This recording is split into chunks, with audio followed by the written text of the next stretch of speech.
মায়ের কাছে গেছিলাম, মা ওকে সঙ্গে নিয়ে কালকে এনে পৌঁছে দিচ্ছি, মা ওকে নিয়ে আবার চলে গেছে। সে হয়তো জানতো আর কিছুক্ষণ পরেই তার জীবনের সমাপ্তি ঘটবে, আর দেখা হবে না মায়ের সাথে নিজের জীবনের শেষ সময়ে। তাই মাকে শেষ দেখা দেখতে, মায়ের একটু স্পর্শ পেতে দড়ি ছিঁড়ে ছুটে গেল মায়েরই কাছে।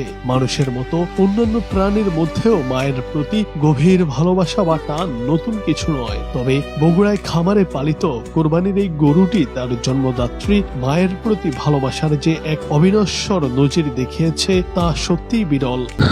সৃষ্টির সেরা জীব মানুষ, ছোটবেলা থেকেই এই কথাটা আমরা শুনে আসছি। কিন্তু বর্তমান পৃথিবীর দিকে একটু তাকালে মাঝে মাঝে থমকে দাঁড়াতে হয়। মানুষের ভেতরের স্বার্থ, হিংসা আর অহংকার দেখে মনে হয়, আমরা কি আসলে সেই শ্রেষ্ঠত্ব ধরে রাখতে পেরেছি? এর চেয়ে চারপাশের অবুঝ পশু পাখিদেরও অনেক বেশি সভ্য এবং মায়াময় মনে হয়। ভিডিওর এই দৃশ্যটা দেখে বুকটা কেঁপে উঠলো।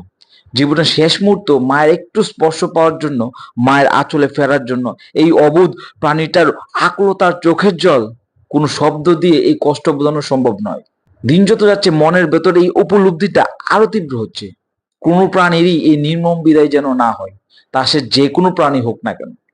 পৃথিবীর সব ধর্মের প্রতি সম্মান রেখেই বলছি, যার যার ধর্মীয় অনুশাসন ও আচার অনুষ্ঠান মেনে চলাটাই স্বাভাবিক। ইসলাম ধর্মে কুরবানি যেমন এক পবিত্র নিয়ম, সেই নিয়মেই ইসলামের ভাই বোনেরা তাদের বিশ্বাস থেকে কুরবানি দেন।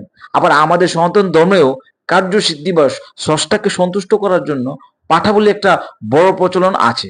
কিন্তু পরিবর্তন হওয়া সবখানেই লাগে। বর্তমানে সনাতনী তরুণ প্রজন্মের দিকে তাকালে দেখা যায়, তাদের সচেতনতা ও উদ্বেগ এই বলি দেওয়ার প্রথা এখন অনেকাংশে কমে গেছে। আমি বিশ্বাস করি একদিন এটা হয়তো শূন্যের কোঠায় নেমে আসবে।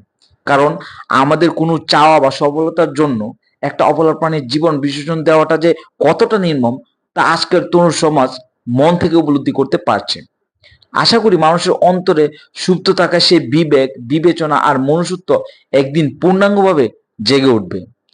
স্রষ্টা প্রতিটি মানুষের হৃদয়ে অবলা প্রাণীদের প্রতি এমন এক গভীর মায়া ও ভালোবাসা তৈরি করে দিন, যেন এই পৃথিবীতে সব প্রাণের জন্যই নিরাপদ হয়ে ওঠে। কোনো প্রাণীর বুকে যেন আর এমন কষ্টের কান্না না থাকে। নমস্কার।